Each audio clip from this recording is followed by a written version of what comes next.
राज्यामध्ये गेला महिना सगळीकडे अवकाळी पावसाचा कहर सुरू होता आणि याचा फटका प्रामुख्याने शेतकऱ्यांना बसला।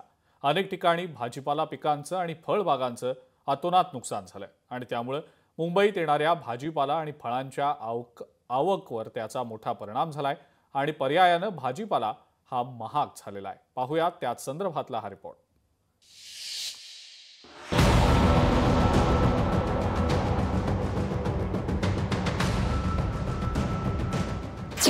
अवकाळीचा भाजीपाला पिकांना मोठा फटका।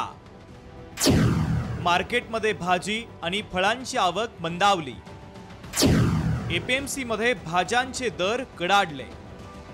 अतिवृष्टीने भाजीपाला पिकांचं मोठं नुकसान झालं असून घाऊक बाजारात भाज्यांची आवक घटल्याने त्यांच्या किमती 30% वाढल्या।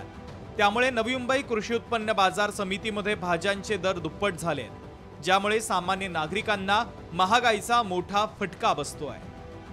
शेवगा 160 ते 200 रुपये किलो दराने विक्री केला जातोय। शिमला मिरची 60 रुपये तर कोथिंबीर 40 रुपये दराने विकली जाते। यासोबतच कोबी 40 रुपये आणि फ्लॉवर 60 रुपये प्रति किलो दराने विकली जाते। अशा प्रकारे पालेभाज्यांचे दर वाढले असून पुढील काही दिवस भाज्यांचे दर वाढलेलेच राहणार आहे। आवक कमी झाल्याने दर वाढल्याची माहिती व्यापाऱ्यांनी दिली आहे। वांगी 40 रुपये, काकडी 40 रुपये। पावसामुळे शेतीमध्ये मालाचे नुकसान जास्त झाले, तर शेतामध्ये माल कमी पडले। आता कधीपर्यंत असं राहील? आता असा राहील 20 दिवसापर्यंत। जोपर्यंत नवीन माल शेतामध्ये तयार नाही होत तोपर्यंत बाजार असं जाणार। आवक कमी आहे, बाजार अजून वाढणार। हम 20-20 रुपए किलो से लेके आते थे, आज के डेट में 120 रुपए किलो वहाँ पे बाजार हो रहा है। लोग क्या खाएंगे? कब तक रहेगा ऐसा मार्केट? अभी देखिए, अभी नया जिसकी खेतियां बह गई हैं तो अब तो नया खेतियों लगाएंगे तो कम से कम 2-4 महीना लगेगा ही। अब जब मटर का सीजन आ जाएगा तो सस्ता हो जाएगा मटर। अभी नया सीजन लग गया है, अभी 1 महीने के अंदर में सब मेंटेन हो सकता है। ये मोदी सरकार कहता है कि अच्छा ही आएगा, कहाँ से अच्छा ही आएगा? गरीब मजदूर आदमी 15 दिन भर में 500 रुपया कमाता है और वो 15 का पाव खोजता है। यहाँ मिल रहा है 20 का पाव, 25 का पाव।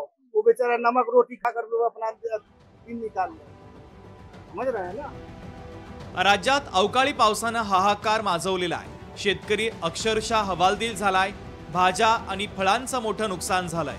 मुंबईत भाजीपाला आणि फळांची आवक घटलेली आहे, तर भाजीपाला खराब होत असल्यानं दर सुद्धा वाढले आहेत। पुढील काही दिवसात भाज्यांच्या आणि फळांच्या दरांमध्ये अशीच वाढ राहण्याचा अंदाज आहे। आकांक्षा देशमुख, लोकशाही मराठी, नवी मुंबई। लोकशाही मराठी, ऐका, पहा, जागरूक रहा।